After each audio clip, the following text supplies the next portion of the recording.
witnesses, were they football players? I'm sorry? I have no idea. They don't tell me. I still haven't seen a DNA report. I get very little. I get more from you guys than I did from the state attorney's office. Were these other eyewitnesses also football players? That's a good bet. Did you feel that sometimes information was being kept away from you?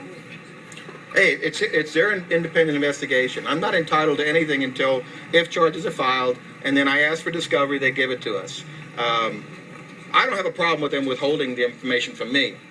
I have a problem if it's leaked to the public, and that leakage then infers some guilt upon my client, and then we have to respond, which we did in this case on the DNA. And I've never seen a DNA report in this case. Never.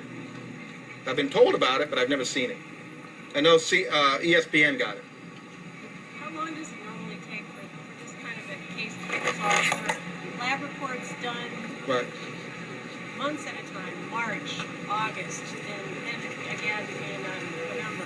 Well, It's Mr. really spaced out time. I think what happened in this case, my understanding is they found another DNA sample. They want to be able to find out who it was. I believe they wanted to track the ex-boyfriend down. I believe the ex-boyfriend lived in Ohio, and I think it took some time to get that DNA. And I congratulate Mr. Meggs. He found it. He tested it. He found out whose it was. So that answered a question that we all had. We all would have. Whose DNA is it? Mr. Meggs knows, and he told you. So I think it only helps Mr. Winston's case.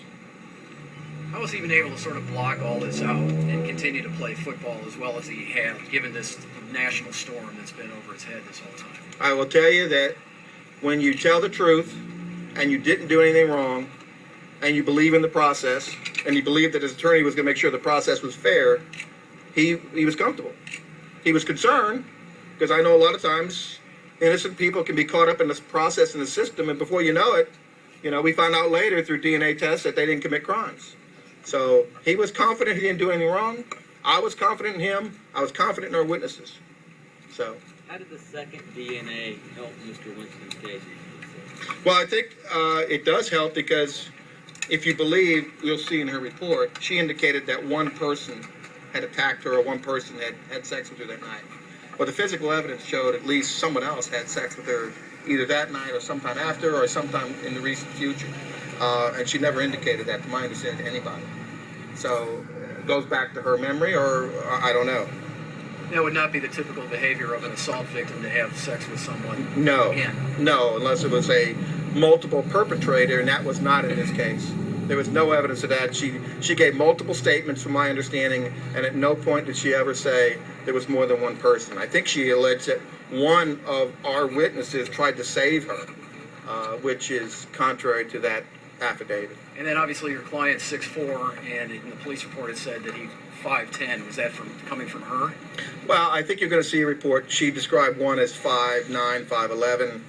That's not the description of him, and I don't think that meant to be the description of the alleged attacker, but it got out there and the media ran with it, and I cautiously didn't want to feed that frenzy because I knew that had nothing to do with our defense. It had nothing to do with the case, but everybody said, well, he's 6'4", that must be the defense. That wasn't our defense at all, and it was a red herring, to tell you the truth.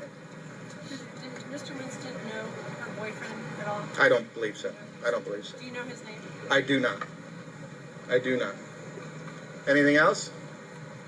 What's the plan for Jameis speaking later? Right now, we've got a statement that he has written.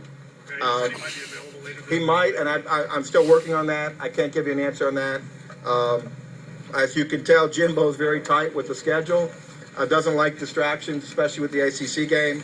I don't know if it's going to happen tonight. I can't tell you that. Are all your fees covered by the university? None of my fees are covered by the university. I never receive a dime from the university. You're employed by the family, by Winston. I'm employed by the family. Has Jameis Winston learned any lessons out of this, do you think? I think we've all learned lessons out of this.